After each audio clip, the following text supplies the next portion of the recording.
খুলনা প্রকৌশল ও প্রযুক্তি বিশ্ববিদ্যালয় কুয়েটে অনুষ্ঠিত হয়ে গেল কেসপেক্স 3.0 এর চূড়ান্ত প্রতিযোগিতা। কুয়েটের ক্লাব স্পেকট্রামের আয়োজনে বিকেলে অডিটোরিয়ামে এই প্রতিযোগিতা অনুষ্ঠিত হয়। প্রতিযোগিতার চূড়ান্ত পর্বে সেরা 8টি দল অংশ নেয়।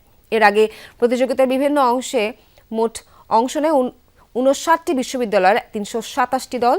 আয়োজকরা জানান, এই ধরনের অনুষ্ঠান বিশ্ববিদ্যালয়গুলোর মধ্যে একদিকে যেমন আন্তঃসম্পর্কের উন্নয়ন ঘটাবে, তেমন শিক্ষার্থীদের জীবন গঠনে সহযোগিতা করবে।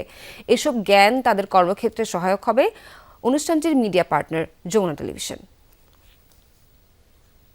এই কুইজ কম্পিটিশনের 3টা রাউন্ড থাকে, যেখানে তাদেরকে স্লাইডস বানাতে হয়, অ্যাড বানাতে হয় এবং ফাইনাল রাউন্ডে এসে স্টেজে প্রেজেন্টেশন দিতে হয়। এখনকার টাইমে আসলে এই টাইপের কম্পিটিশনসগুলো অনেক বেশি হচ্ছে, আর এগুলো অ্যাকচুয়ালি স্টুডেন্টসদেরকে একটা অপরচুনিটি দেয় নিজেদের স্কিলসগুলোকে ডেভেলপ করার জন্য। মেইনলি লোকাল মার্কেটিং অ্যাক্টিভিটিস আমরা কি করতে পারি কাস্টমারকে জানানোর জন্য, কাস্টমারকে মাথায় ঢোকানোর জন্য, ওয়ার্ড অফ মাউথ সৃষ্টি করার জন্য, এটাই হচ্ছে আমাদের অবজেক্টিভ আর কি।